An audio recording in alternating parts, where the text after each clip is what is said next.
आज है 10 अगस्त 65 की प्रातः क्लास। रिकॉर्ड चला है हमारे तीर्थ न्यारे।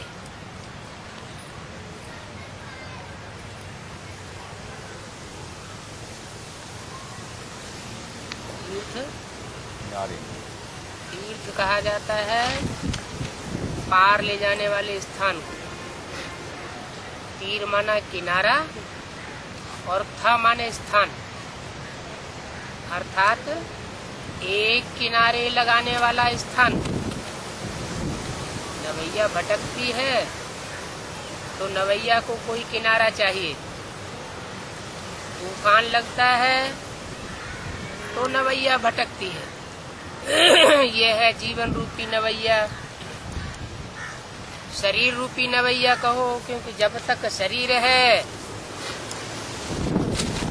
और शरीर में बैठने वाली आत्मा है तो आत्मा है बिठैया, शरीर है नवैया। और ये शरीर रूपी नवैया विषय वैतरणी नदी में पड़ी हुई है। इसको ठिकाने लगाने वाला खिवैया जब आता है तो एक किनारे लगा देता है। तो वो हमारे तीर्थ न्यारे हैं। दुनियावी तीर्थ मिसल नहीं, स्थूल नहीं है। ओम शांति। मीठे मीठे बच्चे पास्ट के सत्संग और अभी के सत्संग के अनुभवी बने। पास्ट में कौन सा सत्संग था? पास्ट में जो भी सत्संग था वो जिस्मानी गुरुओं के द्वारा सिखाया हुआ सत्संग था। लेकिन नाम रखते हैं सत्संग और धक्के खिलाते रहते हैं तो वास्तव में सत्संग नहीं हुआ, लतसंग हो गया।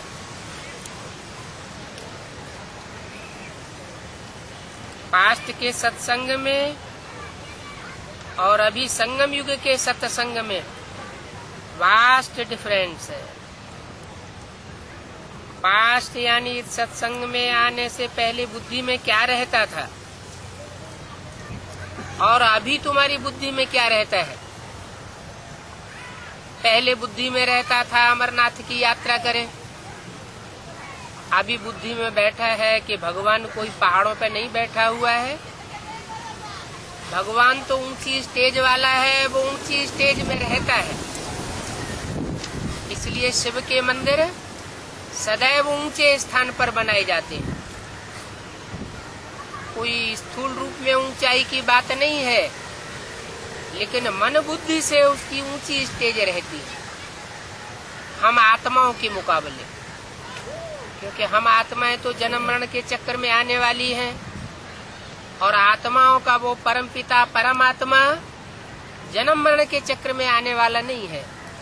इसलिए सदैव ऊंची स्टेज में रहता है। उस ऊंची स्टेज की निशानी दिखाई दी है अमरनाथ।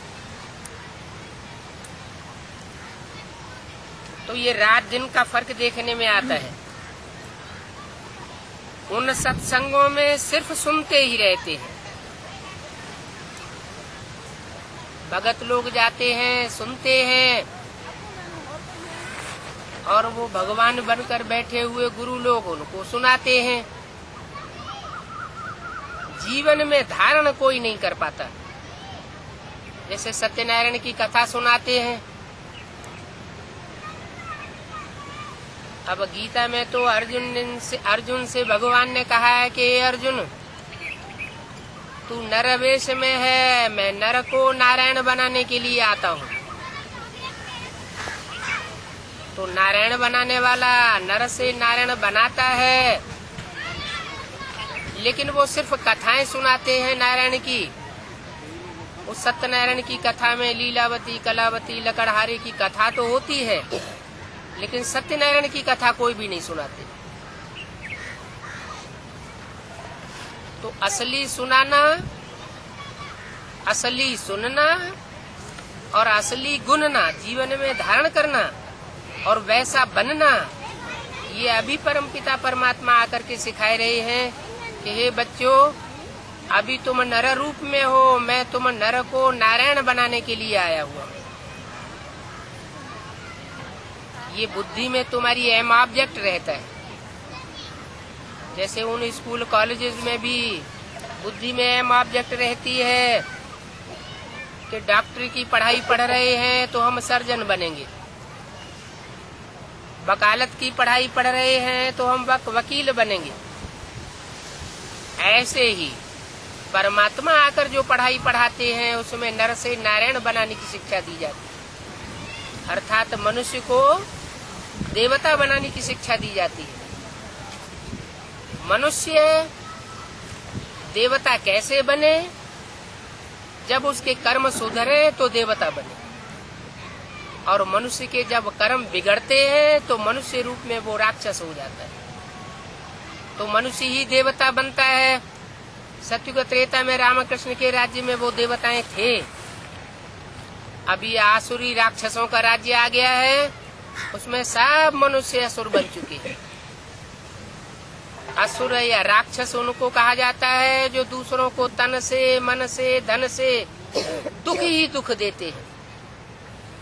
सुख जैसे दे ही नहीं सकते, उनको कहा जाता है मनुष्य के वेश में राक्षस। ऐसे नर को नारायण बनाने के लिए अभी परमात्मा बाप आकर के ये सत्संग खोलते हैं। तुम्हारी दिल में कोई आस नहीं है, बस तुम यहाँ आते हो बाप से 2 वचन सुनने के लिए और उनको जीवन में धारण करने के लिए। उन सत्संगों में तो जाए, शास्त्रों के 2 वचन सुनते हैं। शास्त्र लिखे जाते हैं मनुष्य गुरुओं के द्वारा। मनुष्य गुरु खुद ही विकारी है, तो विकारी जरूर दूसरों को विकारी ही बनावेंगे। सत्संग होते आए हजारों वर्षों से, शास्त्र सुनते आए, सुनाते आए, दुनिया नीचे गिरती चली गई। अभी परमात्मा बाप आकर के कहते हैं, बच्चे मैं शास्त्र पढ़ करके फिर तुमको नहीं सुनाता हूँ, मैं तुम्हें जो कुछ डायरेक्ट सुनाता हूँ वो शास्त्रों का सार सुनाता हूँ। तो यहाँ तुम बच्चे बैठे हो, बुद्धि में है हम आत्मा बाप दादा के सामने बैठी, और उनसे हम स्वर्ग का वर्षा लेने के लिए ज्ञान और योग सीख रहे। बाप है हमारा शिव, और शिव बाप जिस तन में प्रवेश करता है, जिसे त्रिनेत्री के रूप में दिखाया जाता है, शंकर के रूप में, वो मनुष्य आत्माओं में सबसे बड़ी आत्मा, महान देवता आत्मा। इसलिए हम सब आत्मा भाइयों के बीच में वो दादा है।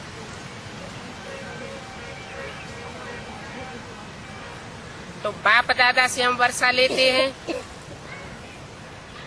कौन सा वर्षा लेते हैं? सुख शांति का वर्षा लेते हैं। स्वर्ग में सुख भी होता है तो शांति भी होती है। उसे कहते हैं सत्य युग, सत्य का युग। अभी है झूठ का युग, कलह युग, कलह क्लेश का युग। कलह क्लेश के युग को पलट करके सत्य युग की स्थापना करने के लिए परमात्मा बाप को आना पड़ता है। जैसे स्कूल में स्टूडेंट समझते हैं हम बैरिस्टर व इंजीनियर बनेंगे, वैसे तुम्हारी बुद्धि में भी एम ऑब्जेक्ट है, हम नर से नारायण बनेंगे। कोई न कोई इम्तिहान पास करके यह पद पाना होता है, तो ये ख्यालात आत्मा को आती है, अभी एम पढ़ करके फलाना बनेंगे। सत्संग में कोई एम ऑब्जेक्ट का पता नहीं रहता कि उस सत्संगों में क्या प्राप्ति होगी, बस ऐसे ही सुनते रहते हैं। तो जहाँ कोई एम ऑब्जेक्ट नहीं है, कोई जिंदगी का लक्ष्य नहीं है, तो लक्षण कैसे आवेंगे?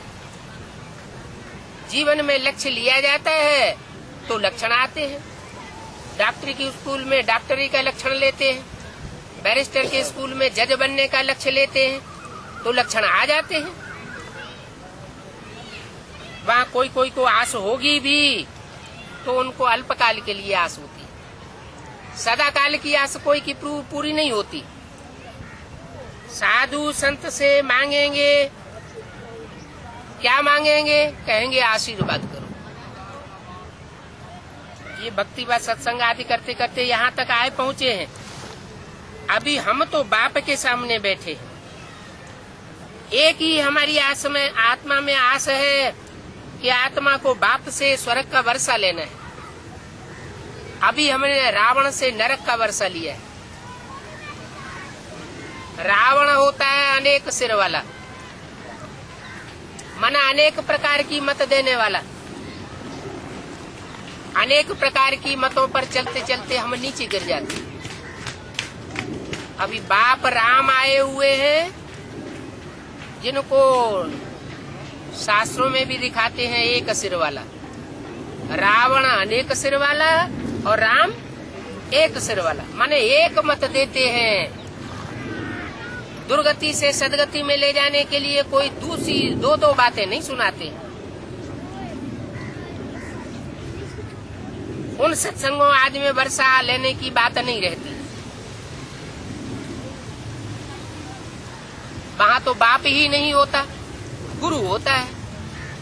वर्षा तो बाप से मिलता है। तो मैं तुम ज्योति बिंदु बिंदु आत्माओं का बाप हूँ। जैसे तुम्हारी आत्मा ज्योति बिंदु भ्रकुटी के मध्य में बैठी हुई है, उस ज्योति बिंदु आत्मा की रोशनी इन आँखों से निकल रही है। जब तक आत्मा भ्रकुटी में है, इन आँखों से रोशनी निकलती है, और आत्मा भ्रकुटी में से चली जाती है, आंखें जैसे बटन हो जाती है।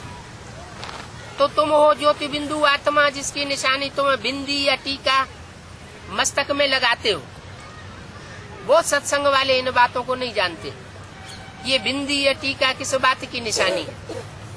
बाप आकर अभी तुम बच्चों को बताते हैं, बच्चे ये बिंदी या टीका दिखाने के लिए, दिखावा करने के लिए लगाने की जरूरत नहीं है। तुम अपने को अंदर से समझो कि मैं ज्योति बिंदु आत्मा हूँ, स्टार आत्मा हूँ। भ्रकुटी के मध्य में आत्मा अजब सितारा चमक रहा है। मैं तुम ज्योति बिंदु बिंदु आत्माओं का बाप, ज्योति बिंदु शिव परमात्मा हूँ। जैसे चींटी का बाप चींटी जैसा ही होता है, हाथी का बाप हाथी जैसा ही होगा। तो बिंदु बिंदु आत्माओं का बाप कैसा होगा? वो भी तो बिंदु होगा ना। लेकिन वो जन्म मरण के चक्र से न्यारा है, इसलिए परम पिता परमात्मा शिव कहा जाता है। वो हमारा बाप है। हम जन्म मरण के चक्र में आते हैं, आगे पीछे के जन्म को भूल जाते हैं, इसलिए हम आपस में बच्चे बच्चे भाई भाई हैं। तो यहाँ बाप और वर्षे का, बाप और बच्चे का संबंध है, और यहाँ बच्चों को वर्षा मिलता है नंबरवार पुरुषार्थ। जो जैसा पुरुषार्थ करेगा, जो जैसी पढ़ाई पढ़ेगा, वो उतना वैसा पद पावेगा। स्कूल अथवा कॉलेज में भी वर्षे की बात नहीं होती। वो तो टीचर होते हैं, पढ़ाने वाले। वर्षे की आस सिर्फ इस समय तुम बच्चों को लगाए बैठना है। बरोबर बाबा परम धाम से आया हुआ है। कहाँ से आया हुआ है? परम धाम से आया हुआ है। उसके लिए गायन है, ऊंचा तेरा धाम, ऊंचा तेरा काम, ऊंचा तेरा नाम। तो जरूर वो ऊंचे स्थान पर बैठता होगा। आज तो गुरुओं ने सत्संगों में सिखाया हुआ है, परमात्मा सर्वव्यापी है। अब जब परमात्मा को सर्वव्यापी कह दिया, तो वो तो पांव के नीचे की मिट्टी में भी आ गया, कण कण में समा गया। तो बुद्धि भटकेगी या एक जगह स्थिर होगी? बुद्धि भटकती रहती है। अभी परमात्मा बाप बताते हैं, बच्चे मैं इस पाप की दुनिया में व्यापक नहीं हूँ। मैं तो पाप और पुण्य की दुनिया से भी परे, पार लोक का रहने वाला हूँ। जैसे गीता में भी बताया है, न तद्भासयते सूर्यो न शशांको न पावक। न वहाँ सूर्य का प्रकाश पहुँचता है, न चंद्रमा का प्रकाश पहुँचता है, और न अग्नि की रोशनी वहाँ है। मैं ऐसे धाम का रहने वाला हूँ, तद धामा परमम मम। कैसा धाम है? जहाँ जाकर के मनुष्य आत्मा इस मृत्यु लोक में वापस नहीं आती, इस कलयुगी दुनिया में वापस नहीं आएंगी, सीधी सतयुगी ईश्वर की दुनिया में जावेंगी। तो मैं परम धाम से आया हुआ हूँ, हमको फिर से अपना बेहद का सदा सुख का स्वराज्य देने के लिए आया हुआ। ये बच्चों की बुद्धि में जरूर होगा, फिर भी समझते हैं बाबा के सन्मुख जाने से ज्ञान के अच्छे अच्छे बाण लगेंगे। क्योंकि जो सन्मुख बात सुनी जाती है उसमें दृष्टि का भी फोर्स होता है, वाचा का भी फोर्स होता है, वाइब्रेशन का भी फोर्स होता है। और वही बोली हुई बात जब हम टेप रिकॉर्ड से सुनते हैं अथवा टीवी में देखते हैं तो उसमें वाइब्रेशन का फोर्स, दृष्टि का फोर्स, वो वाचा का फोर्स उतना नहीं रहता। इसलिए बोला कि जब तक मैं सन्मुख ना हूं तब तक कोई को गति सदगति मिल नहीं सकती। तो परमात्मा बाप ज्योति बिंदु है, निराकार है, फिर भी कोई मनुष्य तन में आकर के हम बच्चों के सन्मुख होता है। वो सर्वशक्तिवान बाप है। बच्चे भी ज्ञान बाण मारने में तीखे बन जाते हैं, परंतु नंबरवार पुरुषार्थ अनुसार हैं। यहाँ तो बच्चे डायरेक्ट सुनते हैं, समझते हैं बाबा हमको समझा रहे हैं। और कोई भी सत्संग व कॉलेज में ऐसे नहीं समझेंगे कि परमात्मा बाप हमको पढ़ाई पढ़ा रहे हैं। हम वेद के बाप से वेद का वर्षा ले रहे हैं। ये भी तुम जानते हो हम इस सृष्टि का चक्कर काटने के लिए आए हैं और इस चक्कर को जान गए हैं। उन सत्संगों में तो जन्म जन्मांतर है, जाना आना करते ही रहे। यहाँ तो एक बार की बात है। भक्ति मार्ग में जो कुछ करते आए हैं वो सब पूरा होता है। उस मार्ग में वास्तव में कोई सार नहीं निकलता। अभी अल्पकाल सुख के लिए मनुष्य कितना माथा भटकाते हैं, कितने भटकते रहते हैं। तुम बच्चों की बुद्धि में रहता है हमको अभी बाबा पढ़ाए रहा है, बाबा ही बुद्धि में याद रहेगा और अपनी गवाई हुई राजाई भी याद आवेगी। अभी हम जितना पुरुषार्थ करेंगे, बाबा की याद में रहेंगे और ज्ञान की धारणा में रहेंगे, औरों को भी ज्ञान की धारणा करावेंगे, उतना ही ऊंच पद पावेंगे। तो ये पुरुषार्थ करना होता है। क्या क्या पुरुषार्थ करना होता है? पहला पुरुषार्थ है बाप को याद करने का, दूसरा पुरुषार्थ है बाप से ज्ञान सुनने का, तीसरा पुरुषार्थ है जो सुना हुआ ज्ञान है वो दूसरों को सुनाने का, और चौथा पुरुषार्थ है जीवन में सुने हुए ज्ञान की धारणा करने का। ये 4 सब्जेक्ट है इस ईश्वरीय ज्ञान के। ये तो हर एक की बुद्धि में है, फिर भी बाप बैठे बच्चों की बुद्धि को रिफ्रेश करते हैं। तुम देखते हो हमारे सन्मुख बेहद का बाप समझाए रहे हैं, इस तन के द्वारा समझाए रहे हैं। उनको अपना तन तो है ही नहीं। शिव के मंदिर देखने जाते हैं तो शिव के मंदिर में तो शिव ज्योति बिंदु रखा हुआ है, माना लिंग रखा हुआ है। वो बिंदु का ही बड़ा आकार शिवलिंग बना के रख दिया है। उससे साबित होता है उसको हाथ पांव नाक आँख कान नहीं है। इसलिए भक्ति मार्ग में कहते हैं तुम्हारे हाथ पांव नहीं है फिर भी तुम चलते हो, तुम ही सारा कार्य करते हो। बिनु पग चले सुने बिनु काना, कर बिनु कर्म करे विधि नाना, आनन रहित सकल रस भोगी, बिनु वाणी वक्ता बड़ जोगी। ऐसे कहते हैं ना। तो वो निराकार होते हुए भी इस सृष्टि पर आकर कोई मनुष्य तन में प्रवेश करता है। वो कौन से मनुष्य होते हैं? वो वही मनुष्य होते हैं जो नर से नारायण बनते हैं, नर से राम बनते हैं अथवा कृष्ण बनते हैं। उन्हीं राम और कृष्ण के तन में परमात्मा बाप आकर के हम बच्चों को पढ़ाई पढ़ाता है। उनका नाम रखता है प्रजापिता ब्रह्मा। इनको दादा ही समझेंगे। शिव बाबा इनमें प्रवेश कर हमको पढ़ाते हैं। किन में प्रवेश कर? बाप और दादा में। बाप है राम बाप और दादा है कृष्ण बच्चा। तो कृष्ण बच्चे की ही सोल जो सतयुग के आदि में नारायण बनती है, कलयुग के अंत में आकर के बूढ़ा मनुष्य बन जाता है।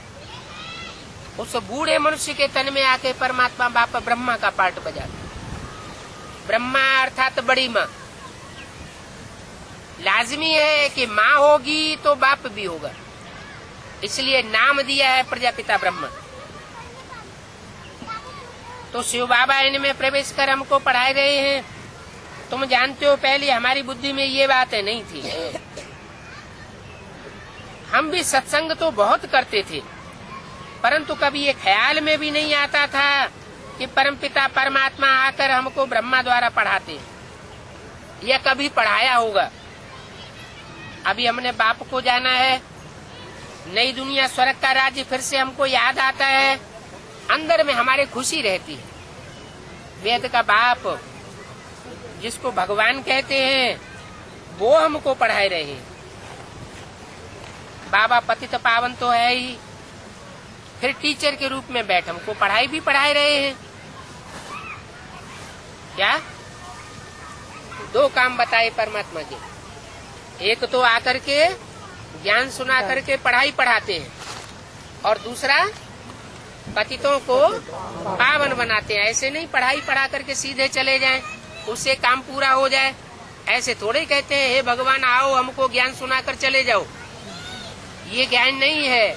परमात्मा का तो ज्ञान है हे पतित पावन आओ और हम पतितों को आकर के पावन बनाकर जाओ। तो बाबा पतित पावन तो है ही, फिर टीचर के रूप में हमको पढ़ाए भी रहा है। इस दुनिया में कोई भी इस ख्यालात से नहीं बैठते होंगे कि हमको बाप टीचर बन के पढ़ाई पढ़ाए रहा है। तुम बेहद बाप की याद में बैठे हो, अंदर में तुम्हारी समझ है हम आत्माएं अब 84 जन्मों का पूरा पार्ट बजाए करके वापस जाते हैं। हमारा 84 का चक्कर पूरा हुआ, अब 84 के चक्र को पूरा करके हम सतयुग के नए जन्म में आने वाले हैं। फिर स्वर्ग में जाने के लिए हमको बाप अभी राजयोग की शिक्षा भी दे रहे हैं। कौन सा योग की शिक्षा दे रहे हैं? जिस योग में राज भरा हुआ है। क्या राज भरा हुआ है? कि नर से नारायण कैसे बनते हैं। कहते हैं गीता में भी राजयोग की शिक्षा है। भगवान ने आकर के कृष्ण अर्जुन को राजयोग सिखाया था, लेकिन उसमें तो उन्होंने कृष्ण का नाम डाल दिया। वास्तव में कृष्ण तो साकार का नाम है। साकार को सारी दुनिया नहीं मानती, सारी दुनिया तो निराकार परमेश्वर को मानती है। अगर गीता में उस निराकार का नाम होता तो सारी दुनिया गीता को मानती, समझती कि गीता है सर्वधर्मों का माई बाप। तो ये बड़ी भूल हो जाने के कारण गीता को सारी दुनिया के सब धर्मों के लोग नहीं मानते, सिर्फ भारत में ही मान्यता है, और उसमें भी कृष्ण का नाम डाल देने से सब मुझे हुए। समझ नहीं सकते हैं कि भगवान आखिर कौन है, राम है कि कृष्ण है कि शंकर है या शिव है। तो बाप जानते हैं, बच्चे भी जानते हैं, ये राज्य की शिक्षा बाप आकर दे रहे हैं महाराजा महारानी बनाने के लिए। और जो भी पढ़ाइयाँ हैं उन पढ़ाइयों से पढ़ करके कोई राजा नहीं बनते। ये पढ़ाई ऐसी है जो बाप आकर के जन्म जन्मांतर के लिए राजाई देते हैं। दुनिया में इतने बड़े बड़े राजाएं हुए, महाराजाएं हुए, बड़े बड़े राज्य अधिकारी हुए। उन राज्य अधिकारियों को राजाई महाराजाई रानी पद पर पहुंचाने वाला कौन था? उनको राजाई महाराजाई किसने सिखाई? कभी तो सिखाई होगी। वर्ल्ड की कंट्रोलिंग पावर ऐसे ही तो कोई आत्मा में नहीं आ जाती है। तो परमपिता परमात्मा ही आकर के कलयुग के अंत में आकर के वो सतयुग के आदि की राजाई हमको देकर जाता है। बच्चे जानते हैं, राजयोग की शिक्षा से तुम स्वर्ग के महाराजा महारानी बनते हो, और सिवाय बाप के और कोई सिखा भी नहीं सकता। इम्पॉसिबल है। बाबा एक ही बार आकर के पढ़ाते हैं स्वर्ग का मालिक बनाने के लिए। वो तो समझते हैं कि भगवान बार बार आता है। सतयुग में हिरण्यकश्यप को मारने के लिए नरसिंह अवतार रूप में आता है। त्रेता में रावण को मारने के लिए राम के रूप में आता है। द्वापर में कौरव पांडवों का युद्ध कराने के लिए कृष्ण के रूप में आता है। कलयुग अंत में कलंकीधर अवतार लेकर के आता है। लेकिन बाप कहते हैं बच्चे मैं हर युग में आकर के क्या करूंगा। सतयुग में तो होते ही है सब मनुष्य 16 कला संपूर्ण। वहाँ 16 कला संपूर्ण को फिर और कला कौन सी ऊंची उठा करके बनाऊंगा। त्रेता में राम का राज्य होता है। राम का तो राज्य का कितना गायन है, कितना सुख शांति से भरपूर राज्य दिखाते हैं। वहाँ भी मेरे को आने की क्या दरकार। अगर द्वापर में कृष्ण के रूप में आया होता तो कृष्ण भगवान ने आकर के द्वापर के अंत में महाभारत युद्ध कराया तो क्या पापी कलयुग की स्थापना कर दी। ये भी नहीं हो सकता। भगवान ऊंचा कार्य करके जाता है तो ऊंची दुनिया बना के जाएगा। पापी कलयुग की स्थापना करके थोड़ा ही जाएगा। तो भगवान अभी इस सृष्टि पर आता है कलयुग के अंत में। कलयुग के अंत में जब वो आता है तो चारों युगों की शूटिंग कराता है। जैसे कोई फिल्म होती है, नाटक होता है, ड्रामा होता है तो 4 सीन वाला होता है मोस्टली। ऐसे ही ये षष्ठ रंगमंच रूपी ड्रामा है। इसमें 4 युगों के 4 सीन हैं। चारों सीन की बाप आकर के रिहर्सल कराते हैं। सतयुग की रिहर्सल पूरी होती है तो वो प्रत्यक्ष होता है। ऐसे ही त्रेता युग की रिहर्सल पूरी होती है तब भी प्रत्यक्ष होता है भगवान के रूप। और द्वापर युग की रिहर्सल पूरी होती है तो कृष्ण बच्चे के रूप में प्रत्यक्ष होता है। और कलयुग के अंत में तो शास्त्रों में भी गाया हुआ है कलंकीधर अवतार। वो दुनिया भर के ढेर सारे कलंक अपने सर के ऊपर लेकर के संसार में प्रत्यक्ष होता है। दुनिया के लोग उसको नहीं पहचान पाते। इसलिए गीता में लिखा हुआ है कि मैं जब साधारण मनुष्य तन में आता हूँ तो मनुष्य मुझे मूढ़मती समझ करके खुद मूढ़मती जैसा पार्ट बजाते हैं और मेरे को नहीं पहचान पाते। तो बाप आकर बताए रहे हैं कि तुम्हारी बुद्धि में अहम ऑब्जेक्ट रहती है पढ़ाई की। तुम ताकत से पढ़ते हो। अभी तुम मीठे बच्चों की बुद्धि में है कि हम देखो कहाँ बैठे। मनुष्यों की ख्यालात तो कहाँ न कहाँ की कहाँ चली जाती है। पढ़ाई समय पढ़ने की बात बुद्धि में होनी चाहिए। खेलने के समय खेलने की बात बुद्धि में होनी चाहिए। अभी तुम जानते हो हम बेहद के बाप के सन्मुख बैठे। आगे तो हम ये बात नहीं जानते। कोई भी मनुष्य मात्र नहीं जानते। भगवान आकर राजयोग सिखलाते हैं। गीता पढ़ते रहते हैं लेकिन ये नहीं जानते गीता से भगवान ने राजयोग सिखाया था। गीता भागवत वेद शास्त्र आदि पढ़ते पढ़ते सत्संग करते हुए मनुष्यों की बुद्धि में रहता कुछ भी नहीं है।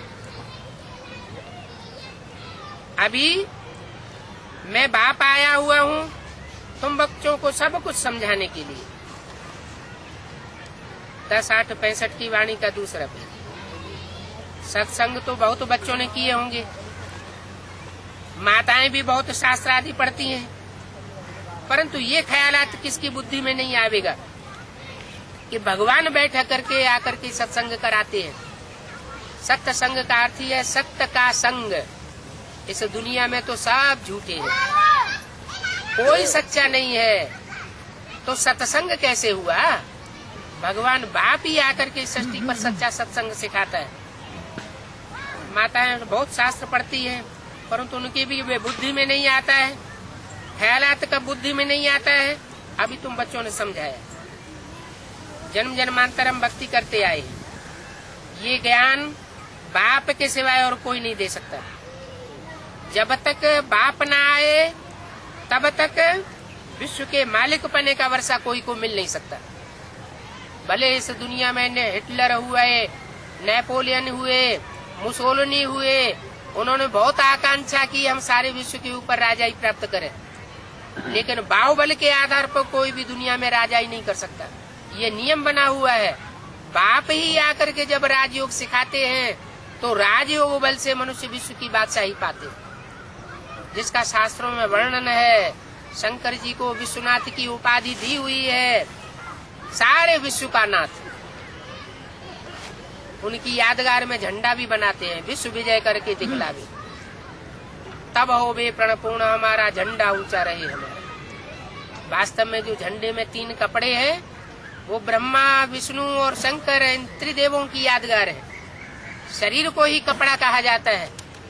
उन 3 शरीर रूपी वस्त्रों की यादगार में जो तिरंगा झंडा आज भारत में बनाते हैं, वो तिरंगा झंडा कोई कागज का झंडा, कपड़े का झंडा विश्व के ऊपर विजय प्राप्त करना नहीं सिखाता है। ये तो 3 विशेष श्रेष्ठ मनुष्य आत्माएं हैं, देव आत्माएं हैं, जिन्होंने सारे विश्व के ऊपर राजयोग बल से राजाई प्राप्त की थी, सारे विश्व के ऊपर कंट्रोल किया था। तो विश्व के मालिक पने का वर्षा कैसे मिलता है, वो तुम्हारी बुद्धि में, किसकी बुद्धि में नहीं आता है। हम भगवान के बच्चे हैं, वो भगवान हमारा स्वर्ग का रचयिता है। अंग्रेजों में हेवनली गॉड फादर कहा जाता है। तो जब बाप हमारा स्वर्ग का रचयिता है, हेवनली गॉड फादर है, तो फिर हम नरक में क्यों बैठे हैं। करोड़पति का बच्चा हो, अरबपति का बच्चा हो, तो वो पैसे के लिए मोहताज होगा क्या? हो सकता है क्या? नहीं हो सकता। वो तभी मोहताज हो सकता है जब अपने बाप से बिछुड़ जाए।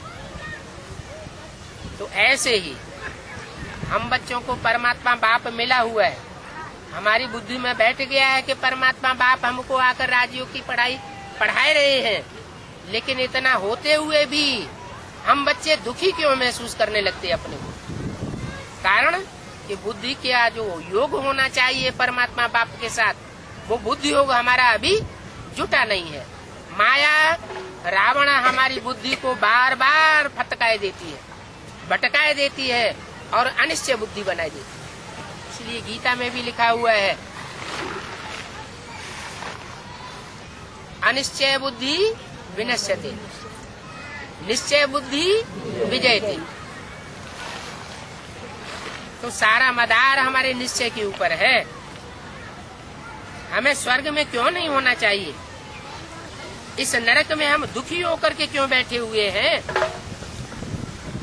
भगवान को हे पतित पावन कहते हैं, परंतु ये बुद्धि में नहीं आता कि हम दुख में क्यों आए हैं।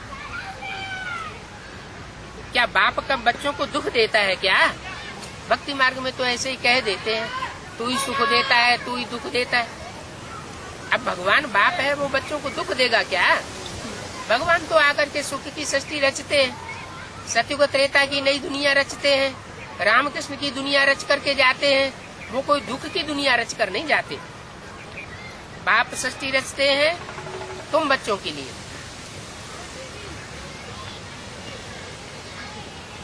बाप तुम बच्चों के लिए जो सृष्टि रचते हैं वो दुख की सृष्टि नहीं रच सकते।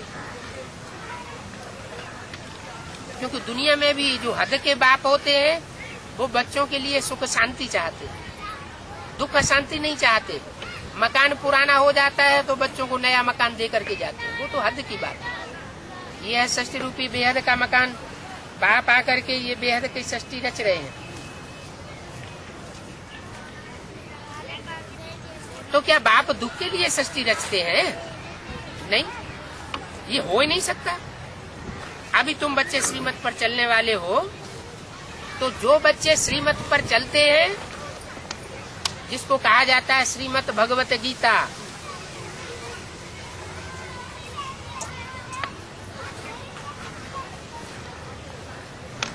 उस भगवान के मत को बताने वाली श्रीमत भगवत गीता भगवान खुद आकर के मुख से सुनाते हैं, तब सारी सृष्टि का कल्याण होता है।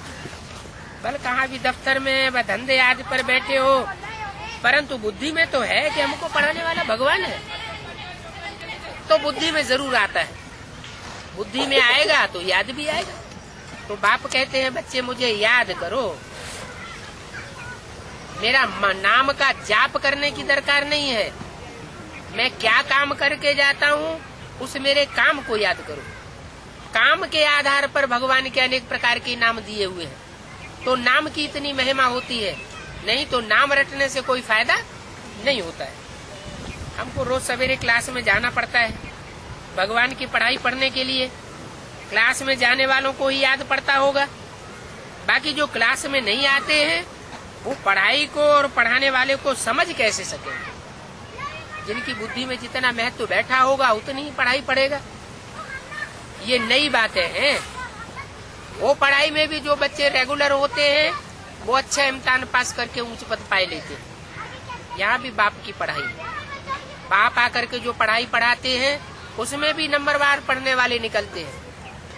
कोई तो ऐसे श्रेष्ठ पढ़ने वाले फर्स्ट क्लास पास होते हैं, पास विद ऑनर जाते हैं, जो भगवान के सर के ऊपर 8-9 की माला के रूप में दिखाई जाते हैं। 9 मणकों के रूप में वो माला भगवान शंकर के सर के ऊपर विराजमान दिखाई जाती है। माने 9 श्रेष्ठ आत्माएं हैं जिनको भगवान ने हमारे प्यार के अपने सर के ऊपर चढ़ाए रखा। दूसरी वो फर्स्ट क्लास आत्माएं होती है जो 108 की माला में आती है।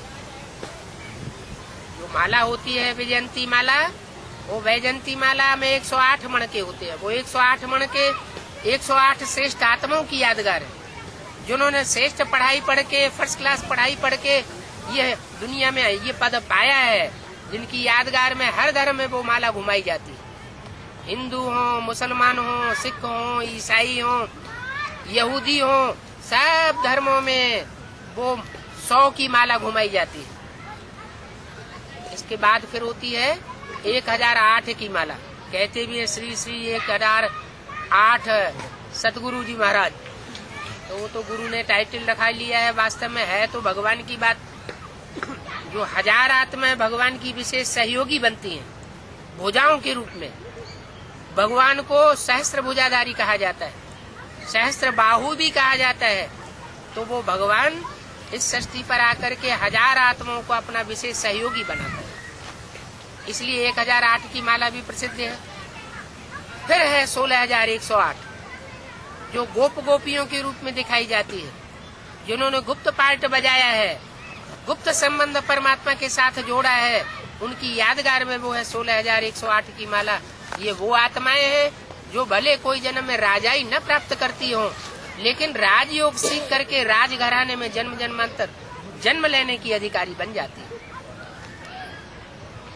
तो जो बाकी क्लास में नहीं आते हैं वो पढ़ाई पढ़ने और पढ़ाने वाले को समझ कैसे सकेंगे।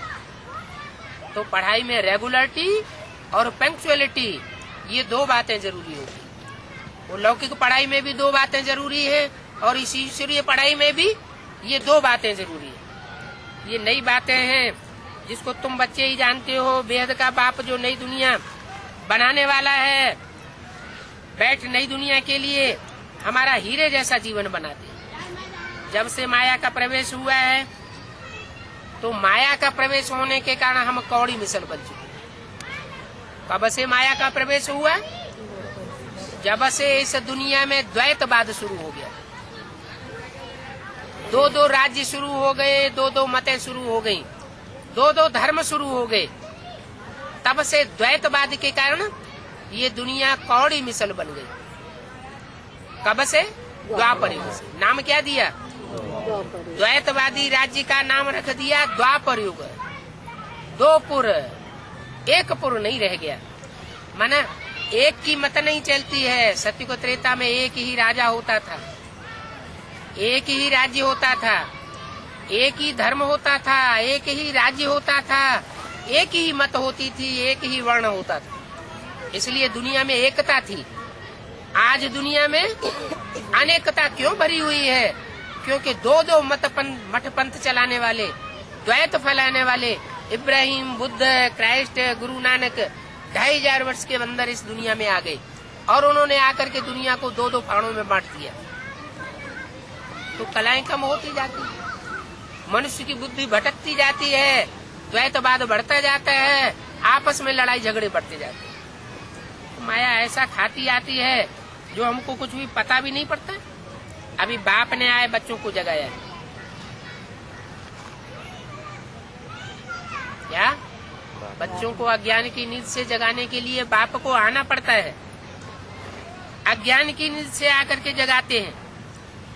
वो कोई स्थूल नींद की बात नहीं है, ये अज्ञान नींद की बात है। अज्ञान की नींद में तुम सब सोए पड़े थे, जिसको मुसलमान लोग कह देते हैं कि आत्मा जब शरीर छोड़ती है तो कब्र दाखिल हो जाती है। क्या जो शरीर छोड़ता जाता है वो कब्र दाखिल बनता जाता है, उसकी आत्मा कब्र में दाखिल हो जाती है। वास्तव में आत्मा कभी कब्र में दाखिल नहीं होती। आत्मा तो हजार हमारा चैतन्य है, वो एक शरीर छोड़ती है तो जैसे गीता में कहा है कि आत्मा एक वस्त्र त्यागती है तो दूसरा वस्त्र शरीर रूपी वस्त्र धारण कर लेती है। ऐसे ही आत्मा तो अजर अमर अविनाशी है, वो कभी मिट्टी में नहीं मिलती। लेकिन इतना जरूर है कि द्वापर युग से अनेक मत बहुमत जब दुनिया में आते हैं तो आत्मा नीचे गिरती जाती है, उसकी कलाएं तेजी से नीचे गिरती जाती है, जड़ बुद्धि होती जाती है। जड़त्वमयी बुद्धि में आत्मा जो है वो शरीर को याद करने लगती है, अपने को भी शरीर समझती है, देह समझती है, और दूसरों को भी मिट्टी देह के रूप में देखने लग पड़ती है। तो मिट्टी को देखते देखते आत्मा जड़वत हो जाती है। उस जड़त्वमयी बुद्धि को परमात्मा आकर के ज्ञान दे करके फिर से सूरजीत बनाता है, अज्ञान नित से जगाता है। ज्ञान तो सागर बाप ही देता होगा, एक ज्ञान सागर बाप के सिवा और कोई ज्ञान रतन दे भी न सके। इसलिए दिखाते हैं कि सागर में से रतन निकले, 14 रतन निकले। जब सागर मंथन हुआ तो रतन निकले, वो रतन देवताओं और असुरों में बांटे गए। वास्तव में है ये ज्ञान सागर की बात। एक ही हमारा बिलीवर्ड मोस्ट बाप है जो ज्ञान का सागर है, पतित पावन है, वो ही आकर के हमको ज्ञान दे सकते हैं। अभी बच्चे जान गए हैं, इस युक्ति से बाबा हमको पावन बनाते हैं, पुकारते हैं कि कैसे आए करके पावन बनावेंगे। ये पतित पावन कहते हैं, सिर्फ कहने से तो थोड़े ही बन जावेंगे हैं? पतितों को पावन बनाने के लिए उनको संग के रंग में आना पड़ेगा। बाप आता है, हम बच्चों को संग के रंग में लेकर दृष्टि का संग का देता है रंग, वाइब्रेशन का संग का रंग देता है, वाचा का संग का रंग देता है, कर्मेंद्रियों का भी संग का रंग देता है, और उस संग के रंग में हम बच्चों को आकर के ऊपर उठाता है। दुनिया में भी पतन कैसे हुआ?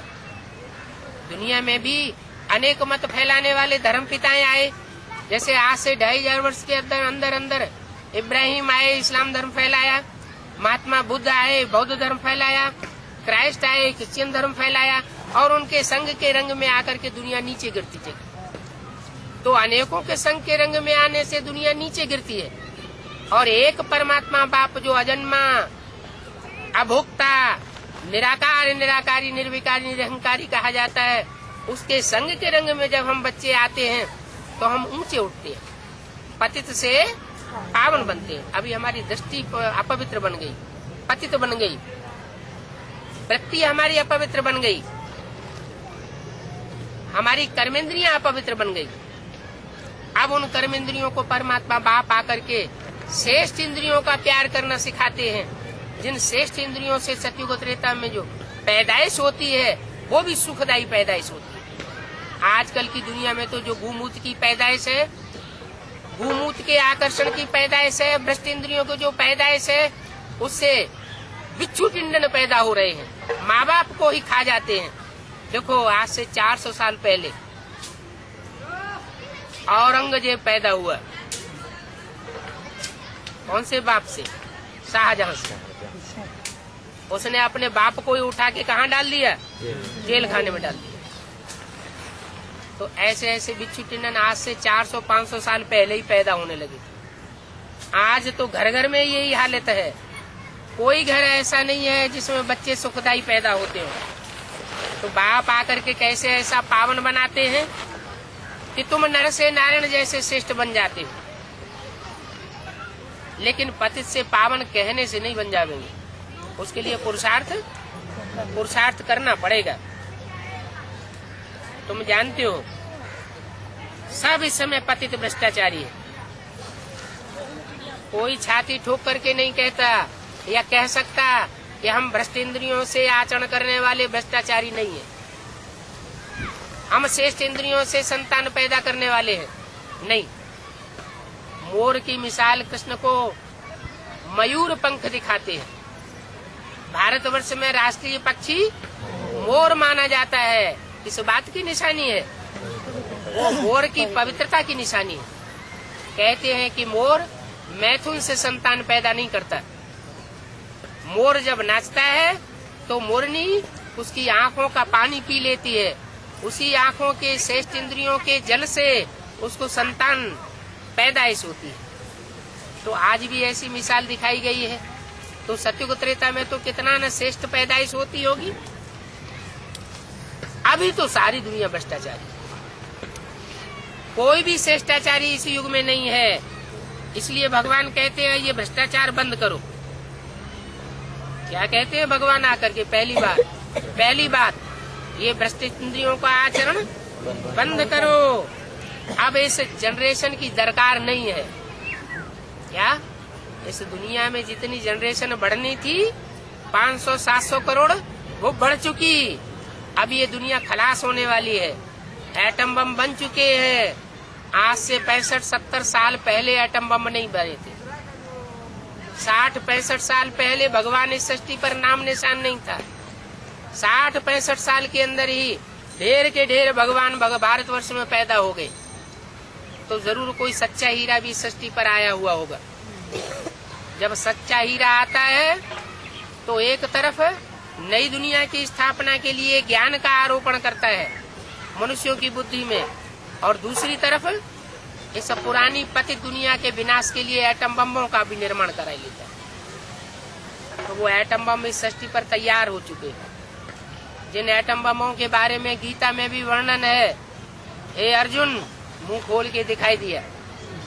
ये मेरी जो दाढ़ है ना, इन दाढ़ों के बीच में ये सारी सृष्टि चबाई जाने वाली है। ये ऊपर की दाढ़ है और नीचे की दाढ़ है। ऊपर भी एटम बम तैर रहे हैं और पृथ्वी के अंदर सागर में भी एटम बम घुसाए हुए हैं। इन दोनों तरह के एटम बमों के बीच में ये सारी दुनिया चबाई जाने वाली है। लोग अज्ञान की नींद में सोए पड़े हैं कि अभी तो 40,000 वर्ष ये दुनिया चलेगी। शास्त्रों में लिखा हुआ है, लेकिन अभी ये दुनिया 40,000 वर्ष चलने वाली नहीं है। बुद्धि ही भ्रष्ट हो चुकी है, बुद्धि में बैठता ही नहीं। उनको क्या पता भ्रष्टाचार किस वस्तु का नाम है। जो विश्व को भ्रष्टाचार नहीं समझते हैं। कोई ने रिश्वत ले लिया, रिश्वत खा ली, चोरी कर ली, झूठ बोल दिया, तो उसको भ्रष्टाचार समझते हैं।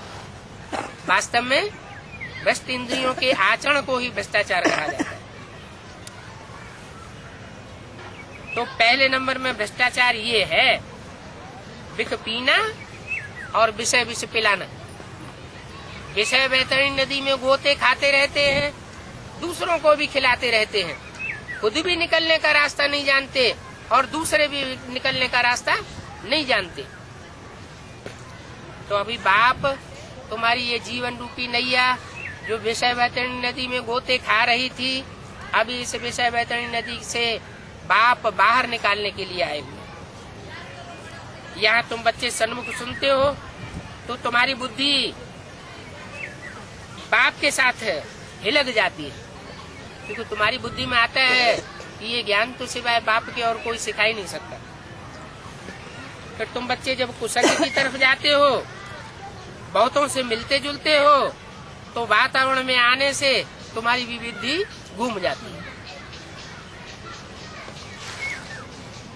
जो तुम्हारी सन्मुख रहने की अवस्था होती है वो नहीं रहती, वो अवस्था बदल जाती है।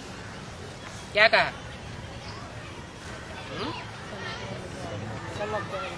पतित होने और पावन होने, ऊपर उठने और नीचे गिरने का कारण क्या बताया? बाप के सन्मुख आते हैं तो निश्चय बुद्धि हो जाती है, बाप से दूर चले जाते हैं तो वातावरण में आकर के, वातावरण के प्रभाव में आकर के अनिश्चय बुद्धि बन जाती है। कारण क्या हुआ है? एक सत्य का संग तारे और दुनिया में बाकी सब झूठे। माया के चारों सब मायावी रूप है। क्या इन आँखों से जो कुछ देखते हो वो सब माया का रूप है। इसलिए तुलसीदास ने भी कहा, गो गोचर जहाँ लगी मन जाई, सो सब माया जानो भाई। ये आँख इंद्रिय है ना, ये आँख की इंद्रिय जहाँ जहाँ तक जा रही है देखने में, इस आँख की इंद्रिय से जो कुछ हम देखते हैं वो सब माया का रूप है। कोई सत्य नहीं है, सब असत्य है। एक बाप जो इन आँखों से दिखाई नहीं पड़ता, जैसे हमारी आत्मा ही इन आँखों से दिखाई नहीं पड़ती, तो आत्मा का जो बाप परमपिता परमात्मा शिव ज्योति बिंदु है वो इन आँखों से कैसे देखने में आएगा? वो तो जब कोई तन में आकर के ज्ञान सुनाता है तब हमारी बुद्धि में बैठता है कि ये ज्ञान सिवाय परमपिता परमात्मा निराकार के और कोई साकार मनुष्यधारी दे नहीं सकता। तो यहाँ तुम सन्मुख आए बैठते हो तो तुमको नशा चढ़ जाता है। परमात्मा बैठ तुमको ज्ञान के बाण मारते हैं। इसलिए मधुबन की महिमा है। मधुबन में मुरलिया बाजे। कहाँ बाजे? मधुबन में बाजे। तो उन्होंने जो वृंदावन धाम है, उस वृंदावन धाम में एक बगीचा बनाई दिया है। उस बगीचे का नाम रख दिया है मधुबन। तो भक्ति मार्ग में तो सिर्फ यादगार बनाते हैं। यहाँ यादगार की बात नहीं है, यहाँ तो प्रैक्टिकल बातें हैं। गाते भी हैं मधुबन में मुरलिया बाजे, और मुरली तो बहुत जगह जाती है। परंतु यहाँ तुम सन्मुख बैठ समझते हो और दूसरों को जाए समझाते हो। बच्चों को सावधानी देते हैं कि बच्चे खबरदार रहना, कोई उल्टा सुल्टा सत्संग नहीं करना। क्या यहाँ बाप के सन्मुख आते हो, सुन करके जाते हो, तो बाहर जाकर के वही वाइब्रेशन फैलाना, दूसरों के प्रभाव में नहीं आ जाना। गुरु गुसाई आदि तुमको पुरानी पुरानी बातें सुनाते रहते हैं, डराए देते हैं और इस पढ़ाई से ही छुड़ाए देते हैं, तो तुम उनके प्रभाव में आ गए ना। बाप की बातें भूल जाते हो, फिर बाप से संपर्क भी नहीं करते हो। बाप कहते हैं बच्चे मेरे से मिलने के बाद महीने 2 महीने में मेरे को चिट्ठी जरूर लिखते रहना। अगर चिट्ठी नहीं आती है तो बाप समझेंगे बच्चा मर गया। तो ये प्रतिज्ञा करो कि हम एक सत्य बाप का ही संग करेंगे और कोई का संग नहीं करेंगे। हम एक से ही सुनेंगे और एक का ही फरमान मानेंगे। तुम सबका बाप दादा टीचर सतगुरु एक ही है। उस दुनिया तो बाप अलग होता है, दादा अलग होता है, टीचर अलग होता है और गुरु अलग होता है। और यहाँ वही हमारा बाप है, वही एक हमारा दादा है, वही हमारा टीचर है, वही सदगुरु है।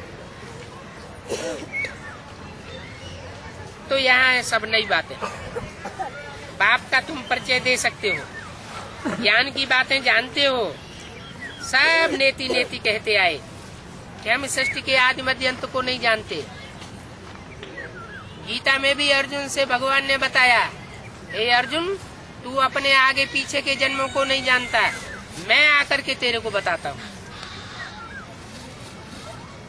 तो हम रचयिता और रचना को नहीं जानते थे, अभी बाप आते हैं वही आकर के समझाते हैं। इन कलयुगी गुरुओं में भी सब नंबरवार है। क्या कहा? ऐसे एक भी गुरु नहीं है जो बाप समान हो। बाप सिर्फ आकर के तुम बच्चों को बाप समान स्टेज बना करके जाता है, बाकी दुनिया में और किसी की बाप समान स्टेज नहीं बनती। इसलिए जो भी अनुष्ठान होते हैं उन अनुष्ठानों में भगवान का पूजन करने से पहले नवग्रहों का पूजन होता है, 9 ग्रहों का पूजन होता है। 9 श्रेष्ठ आत्माएं हैं, उसमें उनका पूजन निधा हुआ है। कोई के तो लाखों फॉलोअर्स होते हैं, तुम समझते हो हमारा सतगुरु तो एक ही है। यहाँ मरने आदि की बात नहीं है। यहाँ तो बाप आकर के तुमको जीते जी मरना सिखाते हैं। क्या शरीर से मरने की कोई बात नहीं है। जैसे वहाँ काशी में जाते हैं तो काशी करवट खाए लेते हैं, अंधा कुआं है, उसमें नीचे खांडा लगा होता था, ऊपर से गिरते थे तो मर जाते थे, समझते थे शिव के अर्पण हो गया। यहाँ ऐसी कोई बात नहीं है, मरने मारने की कोई बात नहीं। यहाँ तो बाबा तुम्हें समझाते हैं कि तुम जीते जी मर जाओ। श्रीमत पर जो चलते हैं वो उस दुनिया से जीते जी जैसे मर जाते हैं। वो बाप तो तुम्हारा अमर है, इसलिए अमरनाथ कहा जाता है। हमारी आत्मा को भी अमर कथा सुनाए अमर बनाते हैं, अमरपुरी में ले जाते हैं और तुमको सुखधाम में भेज देते हैं। ये अब तुम बच्चे निर्वाण धाम का अनुभव करने वाले हो कि वाणी का तीसरा, वहाँ मरना जीना नहीं होता है। कहाँ? बाप का जो धाम है वहाँ आत्मा के मरने जीने की बात नहीं है। आत्मा तो वैसे भी मरती जीती नहीं है, सिर्फ शरीर छोड़ती है तो कहा जाता है मृत्यु को प्राप्त हुआ, और शरीर नया चोला धारण करती है तो कहते हैं नया जीवन धारण किया। बुद्धि में रहता है हम आत्मा ये शरीर छोड़ जाकर के बाप के पास बैठेंगे, फिर जितना जिसने पढ़ा उस अनुसार वो पद पावेगा। क्या ये पढ़ाई तो परमात्मा बाप की पढ़ाई है। 16 कला संपूर्ण कहा जाता है तो 16 कला संपूर्ण बनाने की पढ़ाई होगी। इसलिए नाम रखा हुआ है कृष्णचंद्र, रामचंद्र। काहे से मिसाल देते हैं? चंद्रमा से, क्योंकि चंद्रमा 16 कला संपूर्ण भी बनता है और चंद्रमा कलाहीन भी बनता है। तो मनुष्य आत्माएं जब कलाहीन कलयुग में बनती है तो उनकी बुद्धि में अंधेरा ही अंधेरा हो जाता है, और सतयुग के आदि में जब आत्माएं 16 कला संपूर्ण बनती है तो बुद्धि में रोशनी ही रोशनी हो जाती है। तो एक शरीर छोड़ आत्मा जाकर के बाप के पास बैठेगी, फिर जितना जिसने पढ़ा उस अनुसार पद पावेंगे। क्लास ट्रांसफर हो जाता है। जितना अच्छी रीति हम पढ़ेंगे हमारी पढ़ाई का पद इस मृत्युलोक में नहीं मिलता है। क्या उस दुनिया में तो जो भी पढ़ाइयाँ पढ़ते हैं, मास्टरी की, डॉक्टरी की, इंजीनियरिंग की, वकालत की, यहाँ पढ़ाई पढ़ते हैं और उसका पद भी प्रारब्ध भी यही भोग लेते हैं। लेकिन परमात्मा आकर के जो पढ़ाई पढ़ाते हैं उस पढ़ाई की प्रारब्ध इस कलयुगी जीवन में प्राप्त नहीं होनी है। कहाँ प्राप्त होती है? नई सतयुगी दुनिया में तुमको जाकर के उसका पद मिलेगा। लेकिन इसका मतलब ये नहीं कि तुम्हें शरीर छोड़ देना पड़ेगा।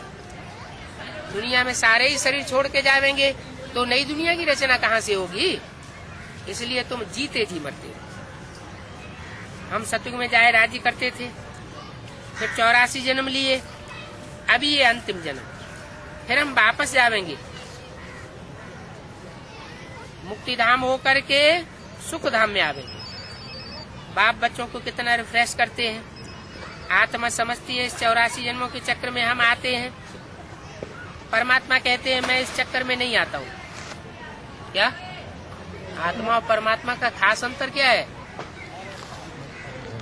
आत्माएं 84 के चक्र में आती है और परमात्मा 84 के चक्र में नहीं आता। आत्मा समझती है इस 84 जन्मों के चक्कर में हमें आना पड़े। परमात्मा कहते हैं मैं इस चक्कर में नहीं आता हूँ। जो चक्कर में नहीं आए वो माला में नहीं आता, और जो चक्कर में आए वो ही माला के नंबर में आता है। मुझे इस सृष्टि चक्र का सारा ज्ञान है। ये जानते हो पतित पावन बेहद का बाप है तो बेहद के बाप को ही पावन बनाने के लिए आना होगा। मनुष्य बेहद बच्चों का बाप हो सकता है ना, हो न सके। मनुष्य तो हद में होते हैं, वो बेहद का बाप तो एक ही है। जानते हो हम आत्माएं वहाँ की रहने वाली है, वहाँ से फिर शरीर में आए हैं। पहले कौन आए पार्ट बजाने? इस सृष्टि पर जब परम आत्माएं जब आती है तो पहले आकर के पार्ट कौन बजाती है? पहले जोर से बोलो। जिन्होंने बाप से वर्षा लिया है वही आप। हाँ, किसने लिया? राम और कृष्ण की आत्माएं जो है वो ही षष्ठी पर पहले पहले आती है। राम की आत्मा बाप के रूप में आती है और कृष्ण की आत्मा बच्चे के रूप में आती है। तो अभी तुम बच्चे इन बातों को समझे हो। ये भी कई समझते हैं कि हम आत्मा हैं, निराकारी दुनिया से आते हैं। जो रिलीजियस माइंडेड होते हैं उन्हीं की बुद्धि में रहता है हम आत्मा निराकारी दुनिया में रहती है, यहाँ पार्ट बजाने आती है। इस समय तुम बच्चों की बुद्धि में सारी नाली। क्या कहा? रिलीजियस माइंड किसको बोला है? रिलीजियस माइंड वो रहते हैं असली, जिनकी बुद्धि में ये जल्दी बैठ जाता है क्या कि हम आत्मा है।